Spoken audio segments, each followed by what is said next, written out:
Text में use कर लिया। नहीं, मैं आपको यही सजेस्ट करना चाहता था कि हमारा हिस्ट्री जो है, एक भारत एक भारतवर्ष। भारतवर्ष का मतलब क्या था कि ये समूचा इलाका जहां हजारों राज्य थे, तब भारतवर्ष कहला जाता था।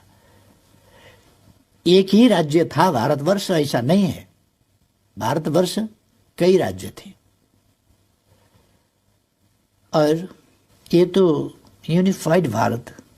दरअसल मैं सजेस्ट करना चाहूँगा, सुझाव देना चाहूँगा कि यूनिफाइड भारत बना कब, ये सचमुच में हिस्ट्री को जानना चाहिए। कल्चरली एक बनना दूसरी बात है, मगर देश कई थे। त्रेता युग में भी कई देश थे। द्वापर युग में कई देश थे। विराट राजा का विराट दरबार, हस्तिनापुर, द्वारका, गोपालों का राज था, वहाँ यदुवंश का राज था। हस्तिनापुर में दूसरा का था, दूसरी जगह दूसरा का था, दूसरी जगह दूसरा का था। ऐसा बहुत राज्य थे।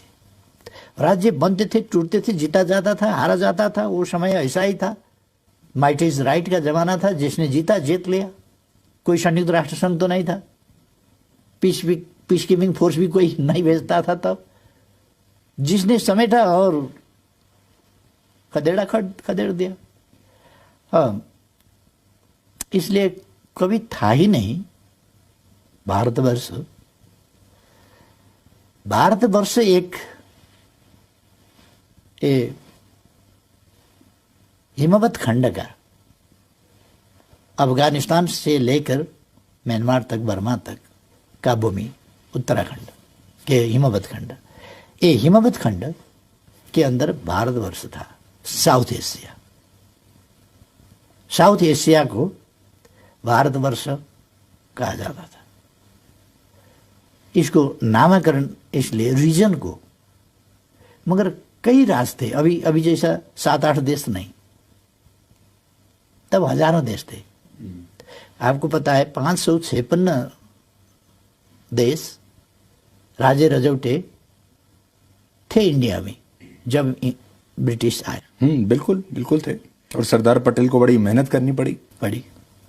तो इसलिए ये बहुत बात तक, आप जानते हैं, पंजाब का अपना कल्चर है, भाषा है, संस्कृति है, वेशभूषा है, सब।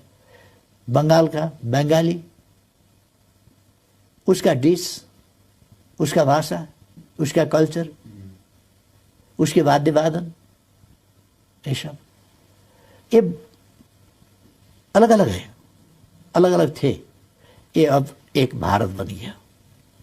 हमारे यहाँ 123 से ज़्यादा, 125 जाति और भाषाभाषी है। उतने ही भाषा हम बोलते हैं। ये हमारा एक देश है जी। पहले यूरोप का और हमारा बनावट अलग अलग है।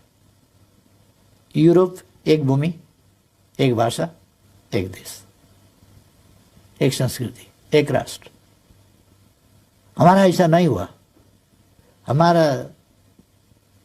डाइवर्सिफाइड है, विविधता युक्त है जी। मेरा आखिरी सवाल आपसे ये है, तो फिर भारत और नेपाल का ये जो कल्चरल अलाइनमेंट है, पुराने जो चलता आ रहा है, हिस्टोरिकल अलाइनमेंट है, ये कैसे बना रहे इस समय, वो आप कैसे इंश्योर करेंगे? और जो हाल की ये जो विवाद हुए हैं, ये आपके हिसाब से कैसे सुलझ सकते हैं ताकि वही पुराना जमाना लौट आए? क्योंकि देखिए, उधर चीन भी बहुत विस्तारवादी सोच वाला देश बन रहा है, तो आपका सजेशन क्या होगा?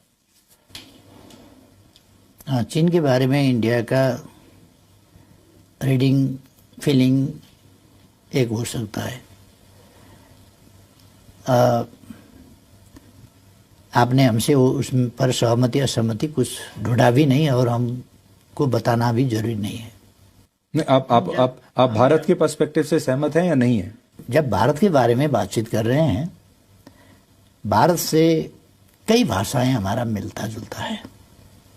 जैसा अभी मैं हिंदी में बोल रहा हूँ जी, बिल्कुल। टूटी फूटी हिंदी, ये पढ़ा हुआ हिंदी नहीं है, ऐसा ही बोल लिया। हमारे यहाँ बहुत सारे लोग हिंदी ही नहीं, नेपाली भी नहीं समझते, कई भाषाभाषी गए हैं। और एक चीज आपको समझना चाहिए कि हमारा परसेप्शन क्या है। हमारा कोसी नदी है, गंडकी नदी है, कर्णाली नदी है, जो भारत में जाते हैं, उनकी मछली को बॉर्डर पता चलता है? ये बॉर्डर पता भी नहीं चलता। हमारे बॉर्डर इलाका में जो चिड़ियाएं हैं वो इधर से उधर जाते हैं, उधर के गाछी में बैठते हैं, इधर आते हैं, इधर की गाछी में उधर के धान खाते हैं, इधर के गेहूं खाते हैं। इनको बॉर्डर का पता नहीं है। पर उनको अब नया ये नक्शा दिखाना पड़ेगा आपका? इसको मानना पड़ेगा। उनको नक्शा दिखाने का जरूरत नहीं है। नक्शा हम आपको देखना होगा कि असलियत क्या है। अब इसमें हमको ये चाहिए कि हम दरअसल सच्चाई को कबूल करें, तथ्यों को मानें और फीलिंग को समझें। ये जरूरी है। फीलिंग को आधारहीन फीलिंग को नहीं, सच्चाई पर आधारित, तथ्यों पर आधारित, प्रमाणों पर आधारित फीलिंग्स, उनको समझना चाहिए। इसलिए इंडिया ने नक्शा छापा नहीं है। इंडिया ने तो नक्शा छापा है अपना देश का। तो हर देश अपने नक्शा छापते हैं ना, अपने टेरिटोरी को समेट कर छापते हैं ना। विवाद है तो नहीं, नक्शा नहीं छापते। अब पाकिस्तान के साथ आपका विवाद हो गया, आप नक्शा तो छापते हैं, अपना टेरिटोरी जो मानते हैं आप उसको मानकर। पाकिस्तान जो अपना टेरिटोरी मानता है उसको मानकर फिर छापता है।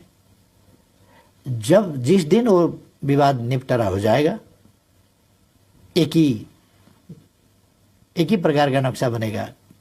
हाँ, ये है बॉर्डर। अगर चीन ने ऐसा किया होता तो आप चीन के साथ भी ऐसे ही करते? मैं आपको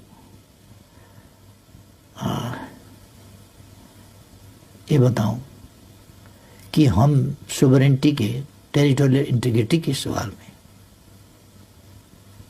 किसी से कम, किसी से ज्यादा व्यवहार नहीं करते। किसी ने ऑक्युपाई किया तो अच्छा हुआ, किसी ने ऑक्युपाई किया तो अच्छा नहीं हुआ। किसी ने कुछ गलत किया तो वो भी ठीक है, किसी ने गलत किया तो सचमुच गलत है। ये हमारा इंसाफ नहीं है।